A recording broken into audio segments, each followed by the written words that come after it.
Okay, you guys, what is up? The King of Lightning is here today to do Magi, the Labyrinth of Magic, chapter 229 review. That is 229 of Magi. Yo, I called it. I fucking called it. I told you that given what we saw at the start of this arc, we saw no setup, and you could see that Wahid, Falan, and Isnan were in a group, and they had this dark aura around them, like this aura of malice towards Solomon. And this is, of course, the catalyst. The deaths of, I forgot his name, Tess and Seta. Now, it was really messed up. More so for Falan and Wahid as opposed to Isnan. Because even though Seta, I think his body was actually butchered in a much more severe manner than Tess's. Because, I mean, Seta's body was, I don't know what the hell happened. Like, he just got, everyone got burned, but it looked like he was incinerated or like blown up from the inside out, I don't know. And charred at the same time, like it was just like a mass of black where Seta's body was. And like you see his divine staff right next to it. But when it came to Falan Wahid, more so for Falan, Tess was still able to talk somehow. His body was charred. Was still able to talk like, Mom, I'm scared. It burns, it hurts. And then he just dies. And it's like, whoa. Like, it's really heavy shit. And I feel bad for all three of them. But this is the start. This is the start of the fall. This is the start of their malice growing towards Solomon. Now, granted, it's not his fault. But it's gonna be a major role later on, guarantee you, especially when Ilah is destroyed, quote unquote, by Elder David. So, once again, I gotta give props to Elder David, because Elder David, this dude, again, he ain't no bitch. This guy said, you know what? Okay, you attack the city, I'm attacking your main camp, haha. And he kills everyone there. As far as we know, there are no survivors. Just charred bodies all over the place. And even though they're able to escape this Borg, apparently the black thing was a Borg. A very well, to say the least, a well complex, fortified Borg. And Ugo, when he first saw the mechanism for creating the Borg, he's like, whoa, like we can't, no, there's no way in hell, it's too complicated. It's taken multiple centuries for this Borg to become the way it is. And yet we have this revelation where we assumed that Solomon was the one who had the power, who was considered the strongest. But in Solomon's mind, Ugo is the strongest magician. Because Ugo, he's an inventor, he can create. He has this phenomenal brain power. And he was able to decipher the root and the functionality of this immense Borg within a 15 minutes time.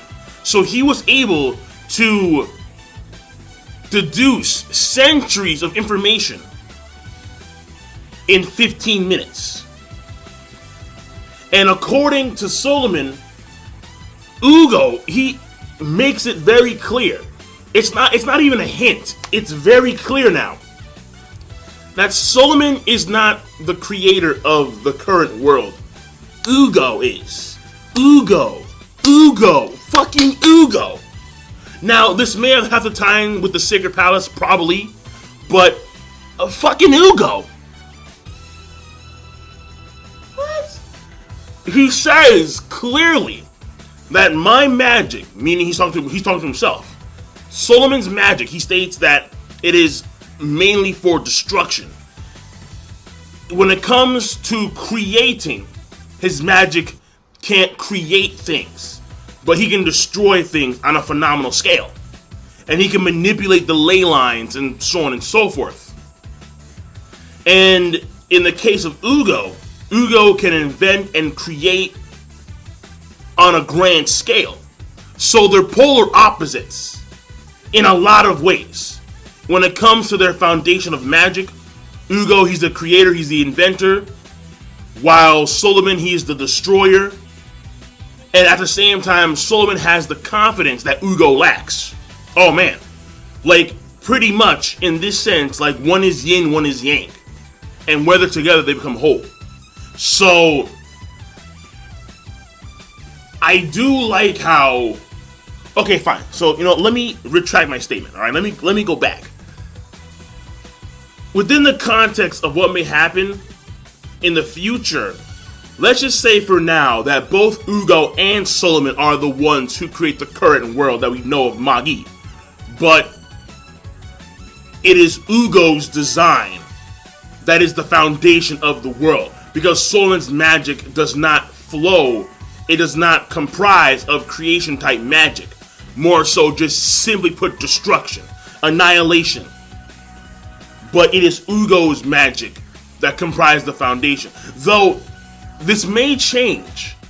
Not saying that it's going to be the case, but this may change with the introduction of the Rook system. So, again, we don't know how this is going to work out exactly. But we now know that at least when it comes to the regards of creating and forging and fortifying, Ugo is number one.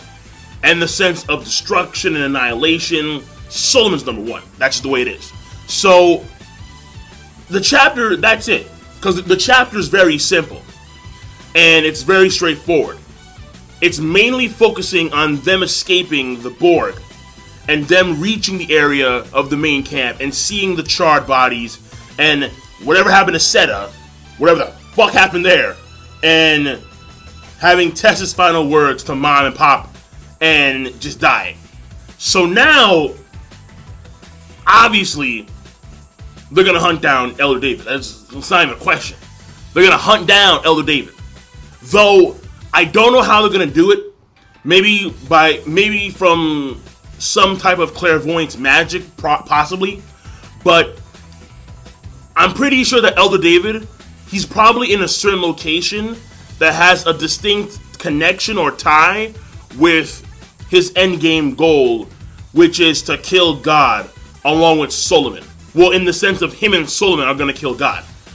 But he's going to die in the process, Elder David probably. Because he knows he's going to die. He knows that.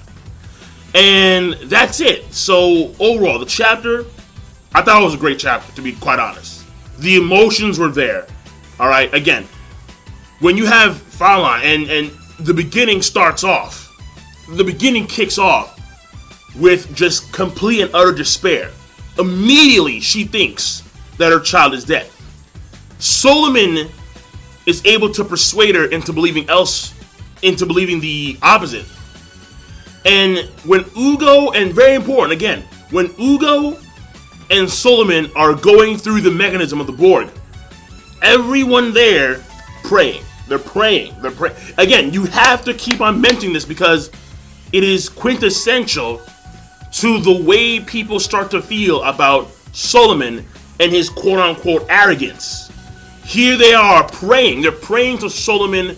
They're praying to God for Solomon and Ugo's success. That's more appropriate. And knowing that the end result is Solomon killing quote-unquote God, that's going to warp their psyches in a whole different realm. In a whole different fashion.